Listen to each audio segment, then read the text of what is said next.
Hey guys, so for my next bet, I'm betting on Errol Spence Jr. against Sean Porter.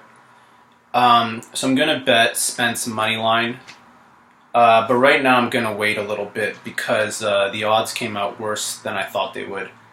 So Spence right now he's about a 9-1 favorite, and to be honest, I was hoping he'd be around a 3-1 favorite, which I thought made sense because when he fought Mikey Garcia, he was a 3-1, about a 3-1 favorite.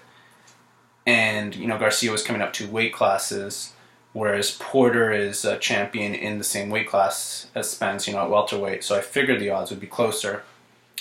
And originally I was planning to bet, maybe 10K or more to win figured about three. But with the odds being 9-1 right now, I'm probably not going to bet that much.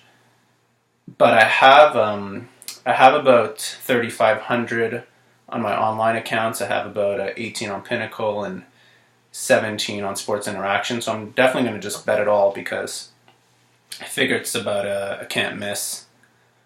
So a few things. First of all, this year I feel like the fights haven't really been that competitive. If you look at all the big fights, most of them they've been 5-1 favorites or 6-1 favorites or more. The only fight this year that was close odds-wise was the Pacquiao-Thurman fight. But that fight I just bet the over, and I won. But so for this fight, I guess I'll bet this one, and then I'm probably also bet Canelo's next fight later on. Hopefully he fights Kovalev, and I figure there he shouldn't be that big of a favorite. The closer he is, the better. But yeah, I'll definitely bet probably Canelo's next fight. And then other than that, I don't really see any other fights I'm going to bet this year. But anyway, so back to the Spence fight. Spence has been he's been rising welterweight for a while. And this whole fight kind of starts with how the welterweight divisions played out, because it started off, you had a Mayweather and Pacquiao, they were dominating the division for about a decade. And then they finally fought in 2015, and then after they fought, Mayweather fought Berto, and he retired. And then Pacquiao fought Bradley, and then he retired. And then the belts kind of got split up. You had Thurman getting the title, Porter got a title, Kell Brook got one, Danny Garcia, Jesse Vargas got a vacant one. So then eventually Pacquiao came back. He won a title off Vargas, but he lost it to Horn. And then Crawford came up and he beat Horn. Thurman, Danny Garcia, and Sean Porter all seemed kind of happy fighting each other, and they were all pretty evenly matched, and they kind of passed their belts around.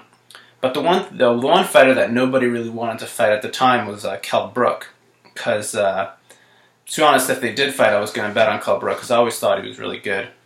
But yeah, so he had the IBF title, and Thurman, Porter, Garcia, none of them wanted to make a fight with him, and then he got kind of frustrated and he moved up two weight classes and fought Gennady Golovkin, which was definitely a mistake, and then he lost. But he came back to welterweight and he still had his title because he hadn't lost it at middleweight against Golovkin. And then the similar thing was with Errol Spence. Nobody wanted to fight Errol Spence either. He was a young guy who was up and coming. So guys that had belts like Thurman and Garcia, they weren't really too excited to fight Spence anytime soon. So finally Spence went and he fought Kell Brook, and that was a really big, exciting fight in London. And it was a close fight, but Spence pulled away at the end and he won by an 11th round TKO. So now finally, Spence got some credibility. He's been winning a bunch. And now Spence, Thurman, Pacquiao, and Porter, they're all signed with PBC. And they had Pacquiao face Thurman to win unify their title. And Pacquiao won, and now Spence and Porter each have titles, and they're going to fight each other. So I think Porter has the WBA sorry, maybe the WBC title, and Spence is the IBF, so they're going to unify those two.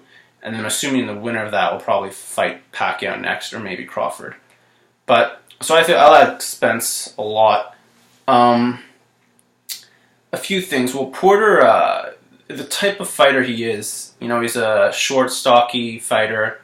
He relies a lot, you know, getting inside. Those kind of fighters don't age well because they really need speed to really get inside, and it's hard to maintain that like foot speed as you get older. And Porter's, you know, definitely way past his prime right now. And if you saw his last fight against Ugas, he looked really bad. Whereas Spence is, Spence is also a big welterweight, and he's really just entering his prime now. He just he beat Kell Brook, he won a few defenses, and he beat Mikey Garcia. So I think, I think Spence is going to really just destroy Porter. I mean, if it was up to Porter, I don't think he'd be making this fight, but he doesn't really have much of a choice because they are signed by the same promotional company. He's kind of pressured, you know, to unify the titles. And I'm assuming he's getting a lot of money, but this will pretty much be the end for Porter. I think Spence will win very easily. I mean, the fight could go different ways. It could be where Spence just dominates and it's wipes him out and it's a 4th or 5th round knockout, or maybe it goes the distance and Spence wins a unanimous decision. But yeah, I don't see any way in which Sean Porter could beat Spence. And yeah, so I'm pretty much guaranteeing this win. To be honest, if Spence loses this fight and I lose this bet, I probably won't even continue doing this YouTube channel because I don't know. I mean, I follow Spence's career, I follow Porter careers. To me, this is a no-brainer. It's just too bad the odds are so big. I think the reason why they came out 9-1 is because, well, Porter lost to Thurman by a close decision, and then Thurman lost to Pacquiao. So maybe that has to do with that he didn't look so good, and then, you know, Spence looked really good in his last fight, and Porter didn't look so good in his last fight. So maybe just all those things made the odds much bigger than they, made the odds more skewed.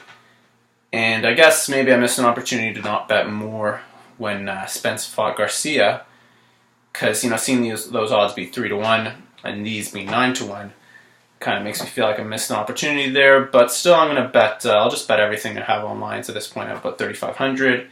I'm going to wait, though. I think the odds should get closer. I can't imagine they'll get much worse. So right now, they're 9-1. Worst case scenario, maybe they'll go to 12-1. I'll still bet everything I have on my accounts. But maybe it's possible it goes down to 7-1 or better. But yeah, I'm hoping maybe 7-1 would be pretty sweet. So yeah, this will be... I guess not much else to say. I think it should be a very easy win. I'm excited for the fight. And then also, hopefully, going forward, if Spence beats Porter, hopefully he'll fight either Pacquiao or Crawford next. And I think those odds should be much closer. Maybe it'll be closer, like 2-1, or maybe even less than 2-1, especially if he fights Crawford. And that I'll load up on Spence as well. But yeah, so I hope you guys enjoy the fight.